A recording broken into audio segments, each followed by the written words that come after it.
하나님의 크고 놀라우신 은혜가 이 시간 여러분 모두에게 충만하시기를 축복합니다. 오늘 우리가 읽은 말씀을 중심으로 하나님께서 우리와 함께, 이런 제목으로 함께 말씀 가운데 은혜를 나누고자 합니다.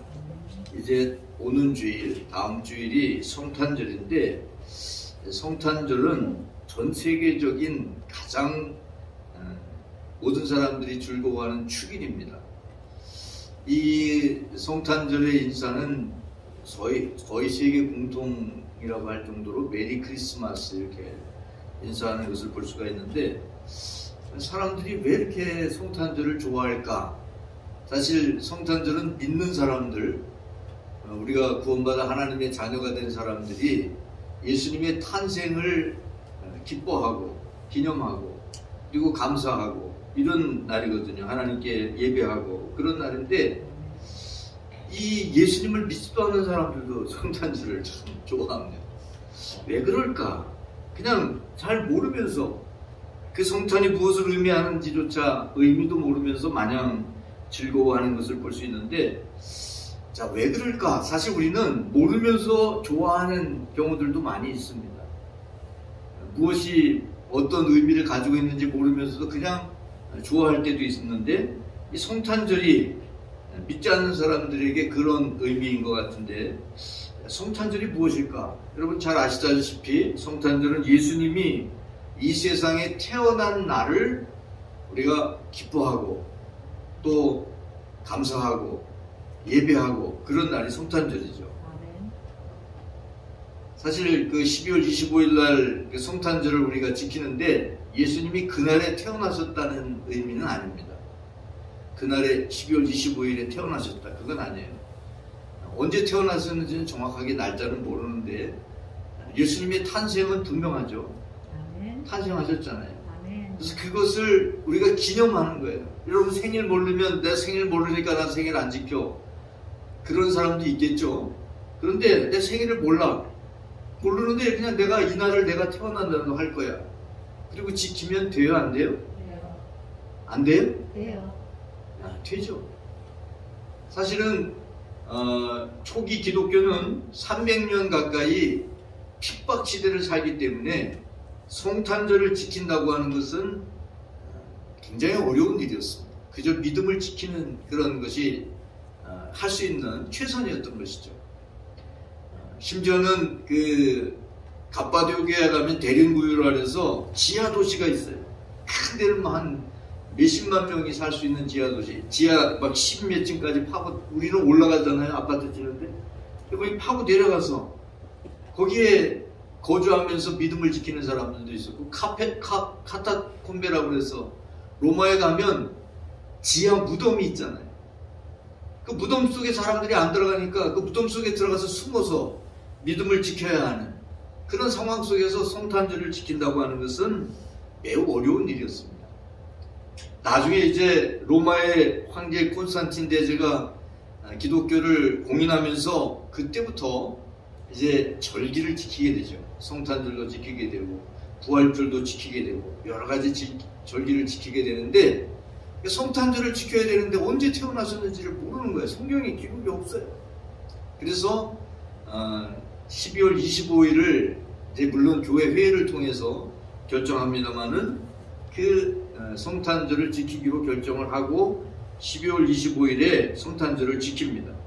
자, 그런데 왜 이 성탄절이 그렇게 기쁘고 즐겁고 좋은 날일까? 바로 하나님이 우리와 함께 하신다고 하는 사실 때문입니다. 하나님이 우리 가운데 거하시기 위해서 오셨다는 거죠. 요한복음 1장 14절 말씀에 보면, 말씀이 육신이 되어 우리 가운데 거하심에, 말씀은 하나님이 육신이 됐다. 사람이 되셨다. 사람이 되신 하나님, 예수님이 우리 가운데 거하신다. 우리 가운데 거하시기 위해서 이 세상에 오셨다고 하는 사실이죠. 그래서 그 사실 자체가, 하나님이 우리와 함께 사시기 위해서 오셨다고 하는 사실 자체가 너무 좋은 것이죠. 성탄절은 하나님이 인간이 되어서 이 땅에 오심을 기념하는 날일 뿐만 아니라 그것에 대해서 감사하고 기뻐하고 축하하는 날입니다. 그런데 여전히 예수님께서 이 땅에 오셨지만, 하나님이 우리와 함께 하시기 위해서 이 땅에 오셨지만 여전히 그분을 외면하는 사람들도 있다는 사실입니다. 요한복음 1장 11절 말씀에 보면 자기 땅에 오매 자기 백성이 영접하지 않았다. 하나님이 우리와 살고 싶다고 이 세상에 오신 거예요. 그래서 그 주님을 마음에 모셔드리고 함께 살아가라고 말씀하고 있는 거예요. 그런데 자기 백성들이 영접하지 않아요. 하나님 영접하지 않는 사람들이 있다는 것이죠.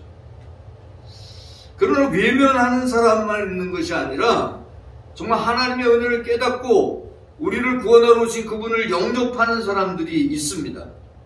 바로 인간이 되신 그 하나님이신 예수님을 마음에 영접할 때 하나님의 자녀가 되고 하나님과 함께 살게 됩니다. 요한복음 1장 12절 말씀에 보면 영접하는 자, 그 이름을 믿는 자는 하나님의 자녀가 된다고 그랬죠. 하나님의 자녀가 된다는 것은 하나님의 가족이 된다는 거예요.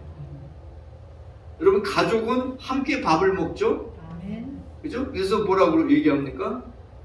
식구라고 그래요. 식구. 함께 먹는 사람들이에요. 자, 여러분, 우리가 하나님과 식구일까요? 아닐까요? 식구예요.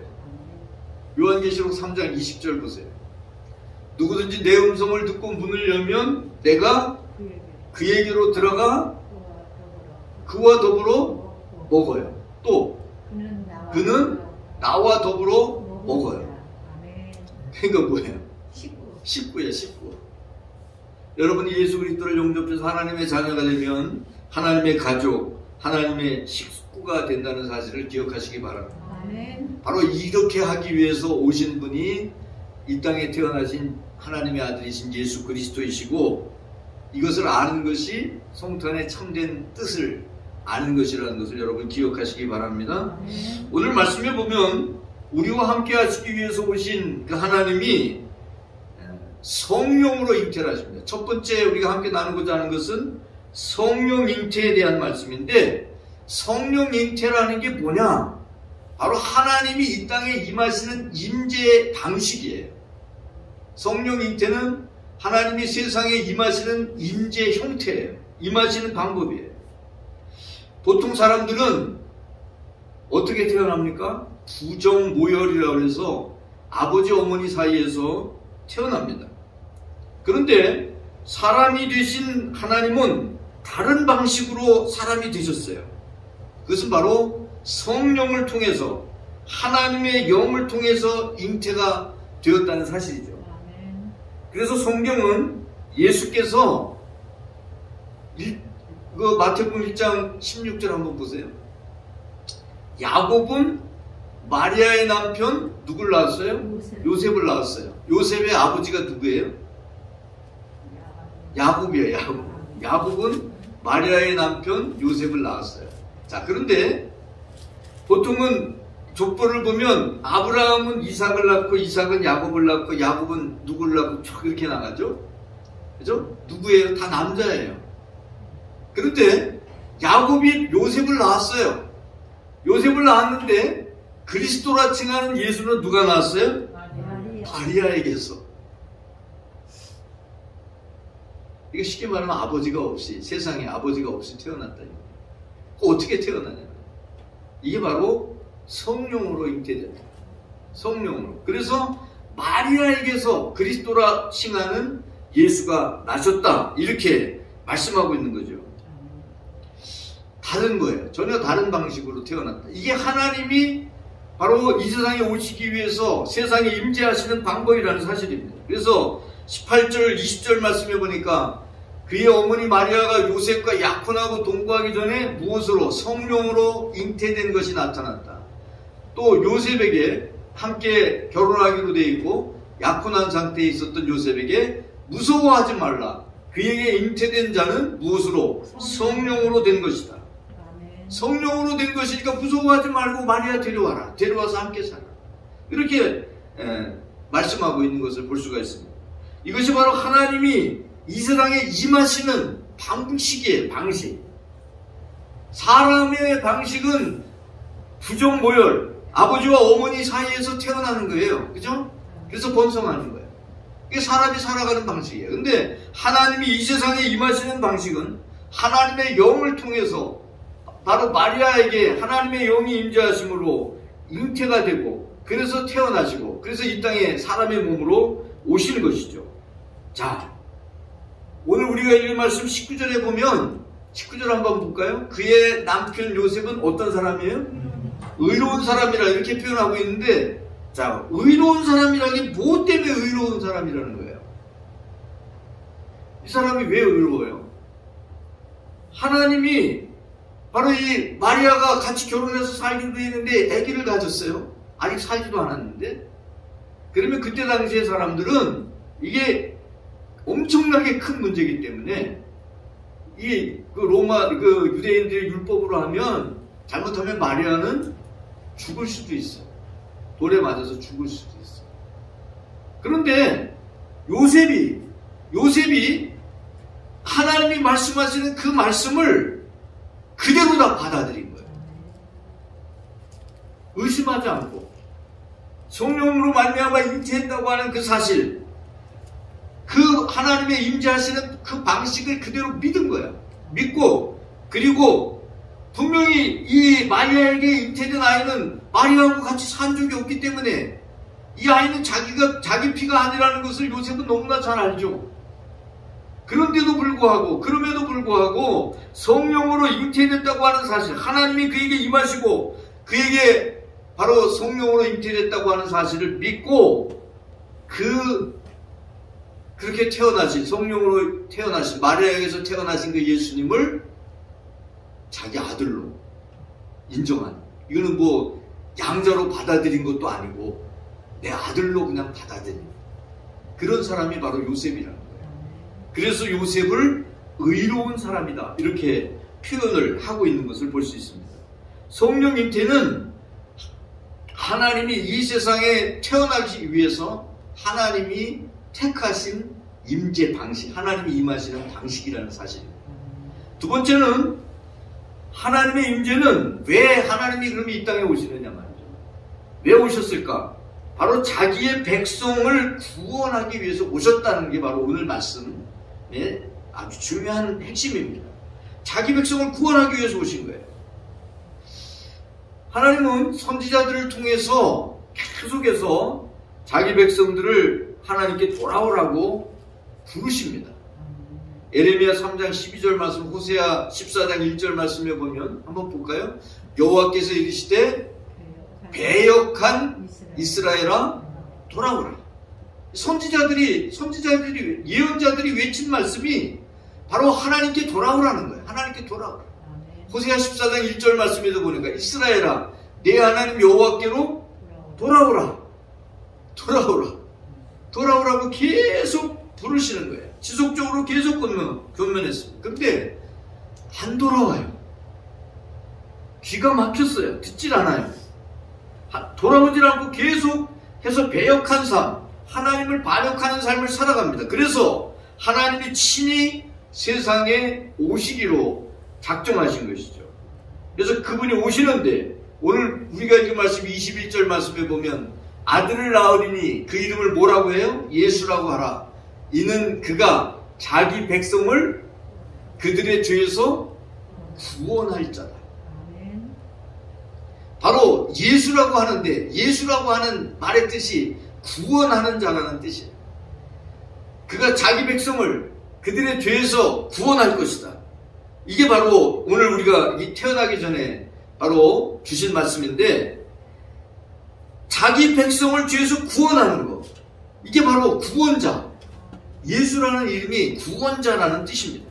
그래서 세상은 바로 예수님을 믿음으로 말미암아 예수님을 믿는 사람이 구원받게 되는, 요한복음 3장 17절 말씀에 보니까 그로 말미암아, 바로 예수 그리스도로 말미암아 무엇을 얻게 하기 위해서? 구원을 받게 하기 위해서 예수님께서 이 땅에 오셨다는 거예요.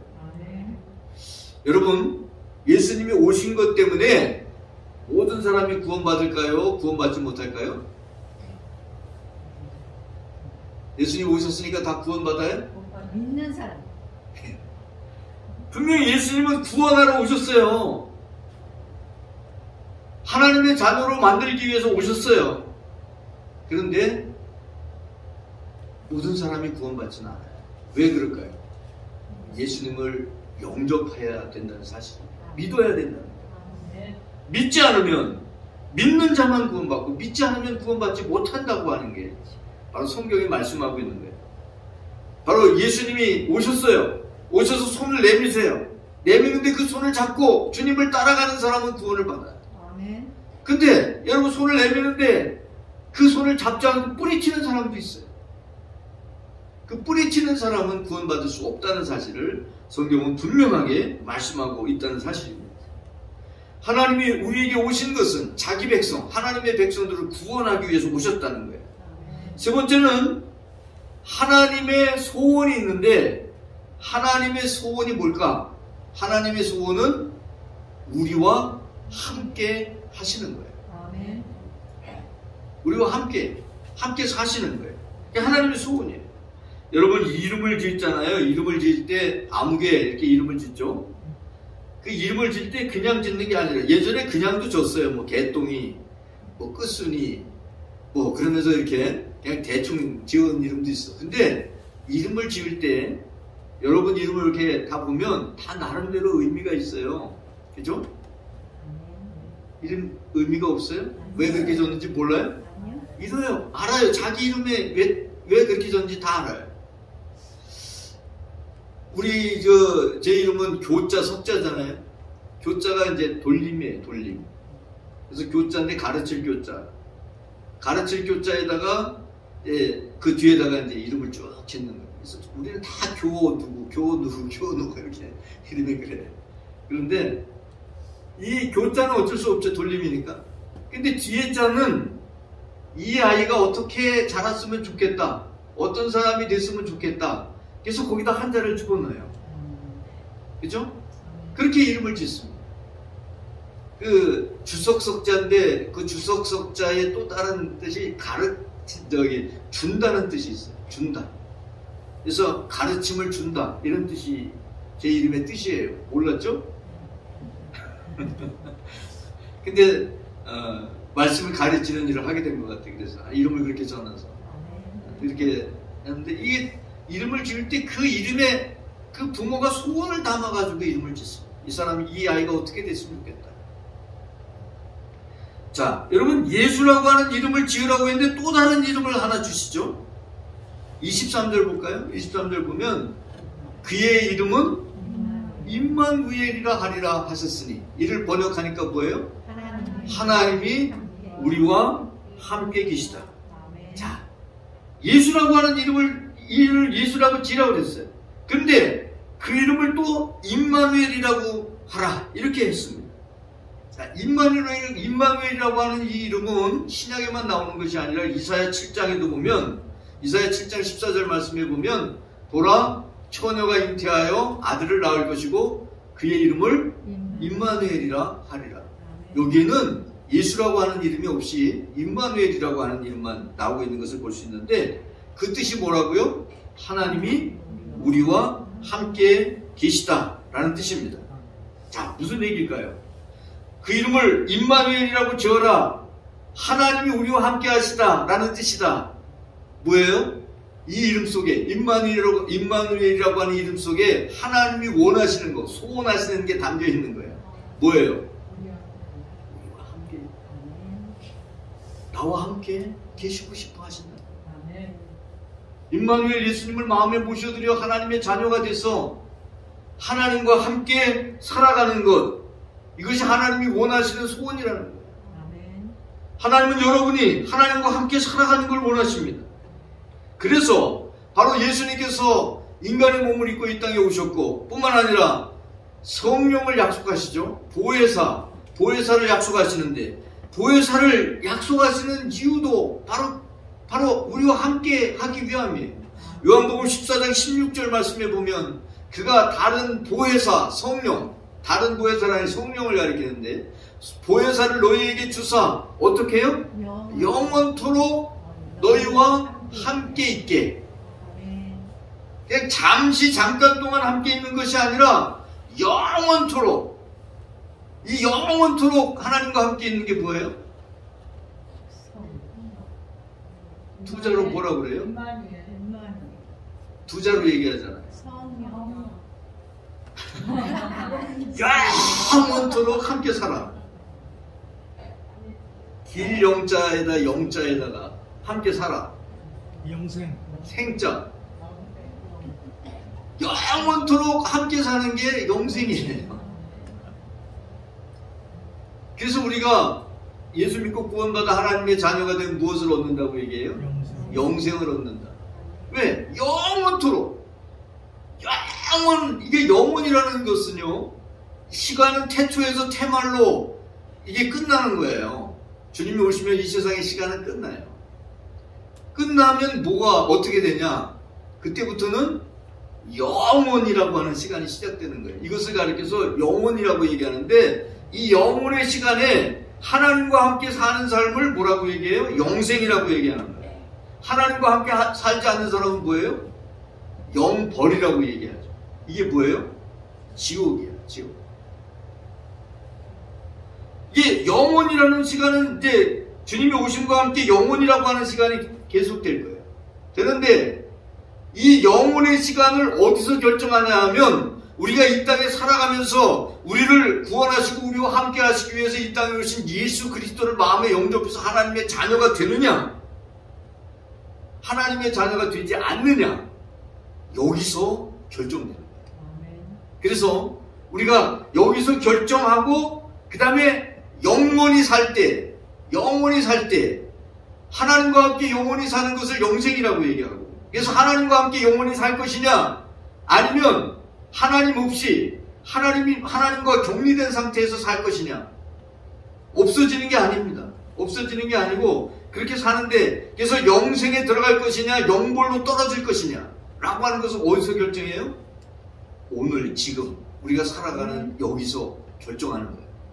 그래서 여러분이 예수 그리스도를 마음에 믿고 구원받아 하나님의 자녀가 되어야 된다고 하는 것이 바로 여기서 결정하기 때문에, 이 세상에서 결정하는 거예요. 믿음으로 예수님을 마음에 모셔드리면, 그러면 여러분이 영생의 삶을 보장받게 되고 바로 하나님과 함께 영생을 누리게 된다는 사실입니다. 자, 이것이 바로 태초부터 하나님께서 사람을 창조하신 이유고 목적이기 때문에, 그래서 돌아오라 아무리 불러도 돌아오지 않는 사람들을 향해서 안 되겠다 싶어서 바로 사람의 몸을 입고 이 땅에 오신 거예요. 그분이 바로 예수 그리스도, 우리의 주님이시라는 사실 여러분 기억하시기 바랍니다. 아멘. 자, 여러분 살아가다 보면 함께 하고 싶은 사람이 있죠. 가까이 하고 싶은 사람이 있어요. 근데 가까이 하기 싫은 사람도 있어요. 그죠? 자, 내가 좋아하고 사랑하는 사람과 함께 하고 싶어 해요. 자, 하나님은 임마누엘이라고 하는 이름을 통해서 바로 하나님의 마음을 우리에게 보여주신 거예요. 하나님의 마음은 뭐예요? 여러분 사람의 마음이 보입니까? 안 보입니까? 여러분 옆 사람 한번 보세요. 마음을 한번 봐보세요. 안 보이죠? 안 보여요. 하나님의 마음을 오픈한 거예요. 여신 거예요. 우리를 향해서.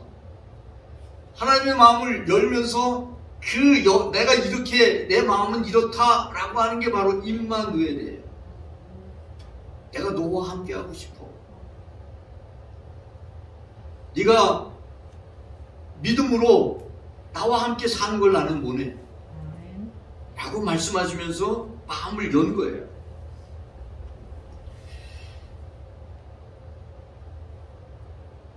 누가복음 15장 20절, 22절, 23절 말씀에 보면 탕자를 기다리는 아버지가 나오죠. 이 아버지가 이제 탕자를 기다리는 거야. 집 나간 아들. 아직도 거리가 멀어요. 이제 아들이 돌아와. 저기 아직 멀어요. 잘 보이지도 않아. 그런데 달려가. 누가 달려가요? 탕자가 달려와? 아버지가 달려가. 어떻게 해요? 목을 안아. 그리고 제일 좋은 옷을 꺼내서 입혀요. 가락지를 끼워요. 살찐 송아지를 끌어다가 잡아요. 그리고 우리가 함께 먹고 즐기자. 자, 여러분, 이 아들이 너무너무 잘하고 칭찬받을 일이 너무 많죠? 예? 근데 왜 이렇게 해요? 아들이니까. 예? 아들이니까. 이게 아버지의 마음. 이게 아버지의 마음이야. 잘한 자식만 자식이 아니라 못해도 자식이잖아. 그리고 아무것도 안 물어요. 너 왜 그렇게 했냐? 너 왜 집 나갔냐? 너 가지고 간 재산은 어쨌냐? 어떻게 살았냐? 아무것도 안 물어. 그냥 안아주고 씻겨주고 좋은 옷을 입혀주고 잔치를 베풀어주고 그냥 환영해. 오늘 우리와 함께하기 위해서 오신 예수님께서 여러분을 향해서 그런 마음으로, 그런 마음을 열어서 보여주시는 거야. 이게 바로 성탄절 임마누엘의 의미라는 것을 여러분 기억하시고, 정말 하나님 아버지의 그 마음, 우리가 함께하고 싶어 하시는 그 마음, 보여주신 그 마음을 여러분 받아들이고 하나님의 자녀로서, 믿음의 사람으로서 하나님과 함께 영원히 사는, 영생을 누리는 여러분들이 되시기를 축복합니다. 우리 기도하겠습니다. 하나님 아버지 감사합니다. 오늘도 저희들을 사랑하셔서 이렇게 주님 앞에 불러주시고 하나님을 찬양하며 영광 돌리게 하심을 감사드립니다. 하나님께서 친히 우리와 함께 하시려고 임마누엘 주님으로 이 땅에 오셨고, 그를 믿는 자마다 하나님의 자녀되는 권세를 주시고 하나님과 함께 더불어 먹고 함께 사는 식구가 되고 가족이 되게 하시는 것을 감사합니다. 이 주님을 우리의 마음에 모시고 살게 하여 주시고 영생을 향하여 나아가는 저희들이 되게 하여 주시옵소서. 하나님의 이 마음을 저희들이 정말 알게 하시고 깨닫게 하시고 주님을 마음에 모시게 하여 주옵소서. 임마누엘로 이 땅에 오신 우리 구주 예수 그리스도의 이름으로 기도 올립니다. 아멘.